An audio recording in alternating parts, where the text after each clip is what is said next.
Hey, I'm Nick from Kinetic, and thanks for checking in our series from the floor. As usual, we're talking with brokers about some advice and best practices. And today I've got Ben from Cowan Logistics. Ben, thanks for being on. You want to do a quick intro?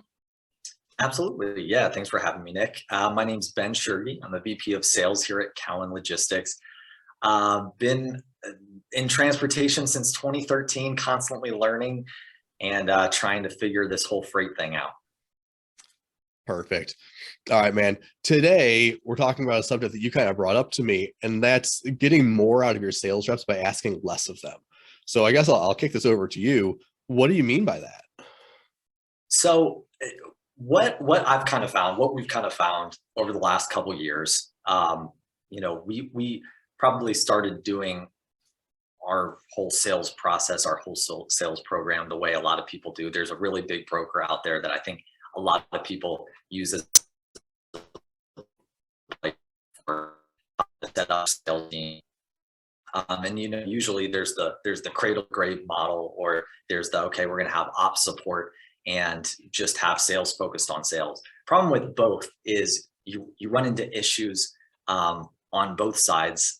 Mainly for us, what we found, and we kind of dabbled in both sides, was just that key element of one, retention, getting people that were happy and excited about working in freight and in sales, specifically customer sales, because that's a tricky one. You're balancing the difficulties of freight and everything that's going wrong in trucking, but at the same time, you're balancing having to make cold calls in the sales part of it too.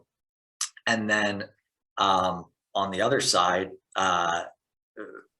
if you're not doing the cradle to grave model, even on the ops side, then you don't have a lot of knowledge about like what's going on with your customers, and you're just focused on sales, and you get a lot of people that are just in and out because literally all you're doing is cold calling, which is like the worst thing ever. Yes, So, confirmed. and we used to do this, right? I think everybody does. You have metrics like how many cold calls is somebody making? Because if you're a successful rep, you got to be making 100 cold calls a day. You got to be knocking out 150 CRM activities, and you got to be doing XYZ thing. And you're constantly having to micromanage people to make sure people are hitting those numbers, which also creates people that don't like you, don't like the job, don't like the company, and because nobody likes to be micromanaged. And then also you're just not getting great results. People are either faking activities, or they're going through the motions, or just making calls to hit calls, and things like that, where we kind of looked at it and we did a reset, and we were like, okay, so this cold outreach thing, if we took this away, and let's just assume for a second that you had plenty of leads. You didn't have to ever bang down anybody's door. Like, you had shippers just coming to you and just begging you to, hey, we need you to move our freight. Like, how successful would you be if all you did was just service customers? You were serving customers all day, working on those relationships, working on following through with the things you said you were going to do, and you weren't actually focused on the non-freight aspect, the cold calls and the sales CRM stuff. And what we found was, like, if we asked people to do less and we said, hey, stop cold calling, don't do any cold calls, do zero cold calls, do zero prospecting, do zero CRM entries. We don't want you touching your CRM except to actually look to see what's there, and manage your relationships. Like, if we told people, and their happiness went up because they didn't have to do like the worst parts of their job. So we just started to double down, triple down on that. And we're basically got to the point where we're like, okay, and I firmly believe, like, anything that can be automated, 100% should be automated. Anything that is a like repetitive task, you shouldn't ask your team member to do. You should find a way to automate that, or outsource it, because every time somebody's doing a task that is repetitive and doesn't require problem solving, or some sort of skill, it's boring, it's not fun, and it's ultimately contributing to this resentment or something that will grow inside of them to make them want to leave. And so what we found over the past couple of years doing it this way is we have no one leaves, no one wants to leave, and they go above and beyond and have way more activity and way more effort on all of the freight related tasks than we ever had in the past. So we're having 2x, 3x efficiencies on everything that's actually the important stuff, which is actually servicing customers and that part of it. And so the hard part, right, is actually figuring out how to get there and the pain to actually get there. But I think that is the biggest key of all keys to having a successful, like, sustainable sales system, is to ask your people to do less. Because then once you get to that point and you can ask them to do less, they'll give you way more results than you could ever achieve by like micromanaging them every day to see, like, are they on task? Like, can I squeeze the most out of them that I possibly can? Because you'll always run into those same issues of retention, employee unhappiness, them being disengaged, and them just not doing a very good job at the other part of their job, which is the main part of their job, the freight trucking part of it, which is the most important part, right? Yeah, no, I really like when you talk about like automating those monotonous tasks, because there are so many in freight. I mean, so much of it is push this button, then push this button, then call this person and call this person. I've got a customer of mine who if they typically say automate what sucks, and then like let people concentrate on things that people do well, like building relationships, right? So I'm curious, like, what are, like, you mentioned CRMs, but what are some other things that you guys have been able to automate for your sales folks? So CRM is a big one. We don't ever want people putting in, just being and putting in data there. Another big one for us is automating the flow of warm leads. So we don't ever want people making cold calls or prospecting. So we do all the prospecting for them. All of that's taken care of in-house by us. And we basically are just introducing our sales team to warm leads, and all they have to do, they're closers. We want to hire sales reps that are just constantly closing all day long and then serving the customer.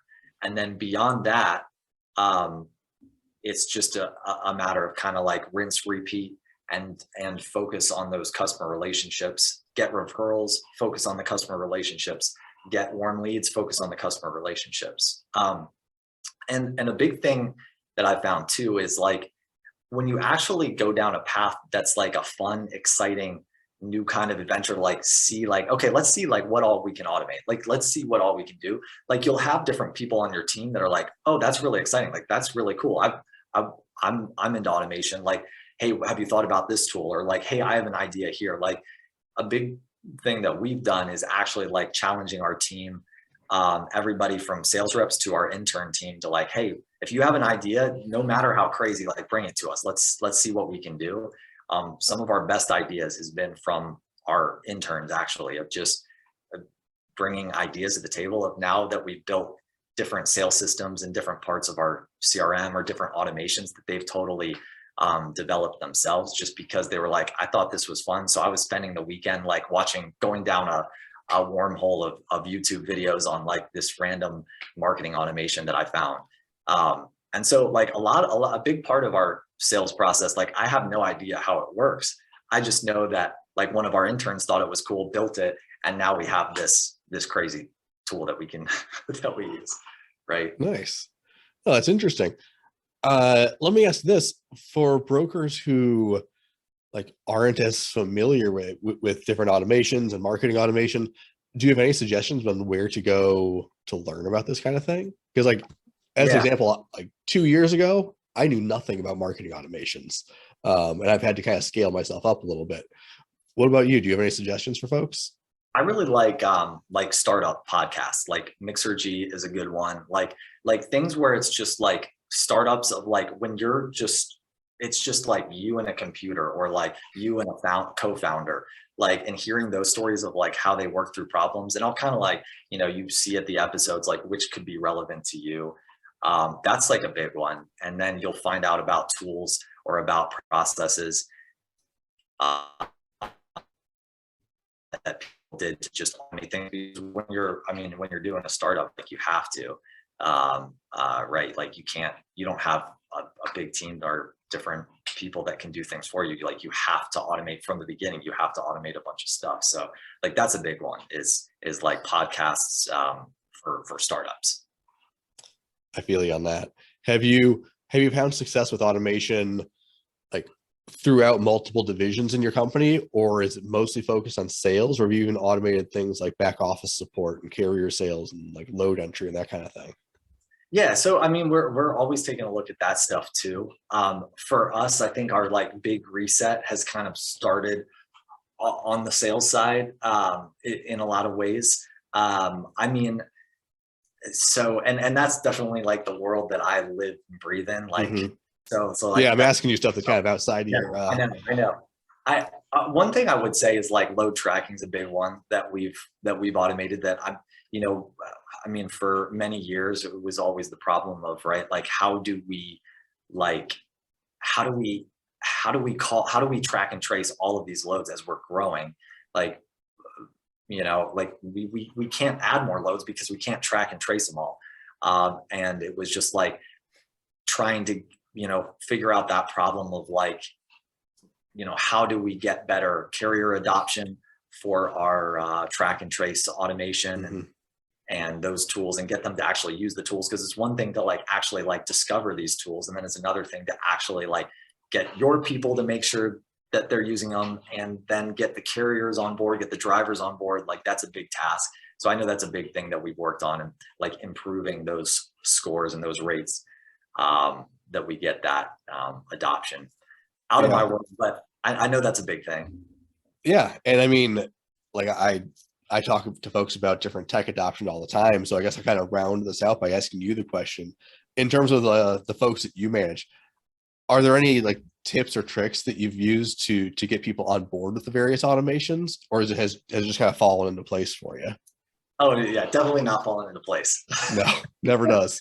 Yeah. Like there's always going to be people that are resistant, and it makes sense too, because like one of the tough challenges on the sales side, like when you say like, okay, you're not going to do any more cold calls, you're doing no more cold outreach, we're doing it all for you. It's like, then every single lead you send somebody, right, gets scrutinized, because they're like, well, if I was doing the prospecting, I would have never sent myself. This isn't a good prospect because A, B, C, D reason.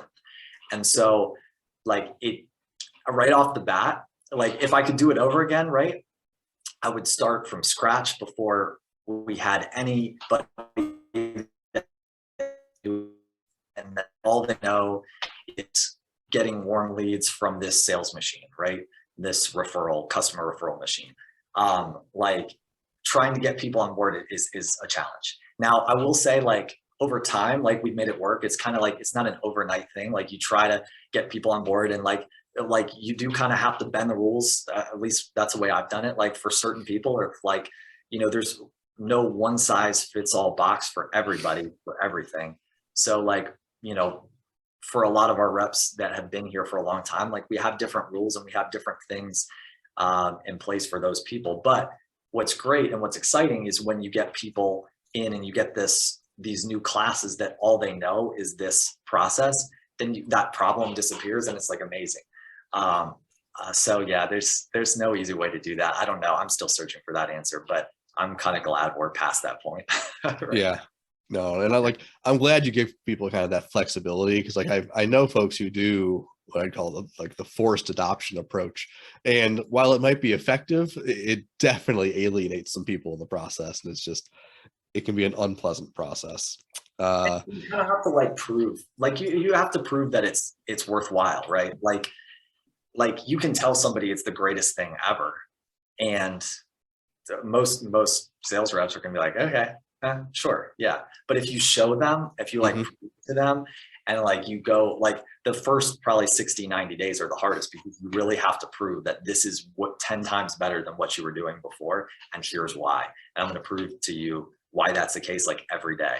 And like it's also kind of the hard part, right, is like you actually like before you roll it out, you have to make sure what you have is actually good enough to roll it out. So sometimes you just have to keep testing something and making sure it's good before you actually roll it out to your people. Yeah, no, like that's good advice, kind of showing them that value of things. What I mentioned sometimes is like brokers are very much concerned with two things. Like one, how much money can I make? Two, how much freight's on my board.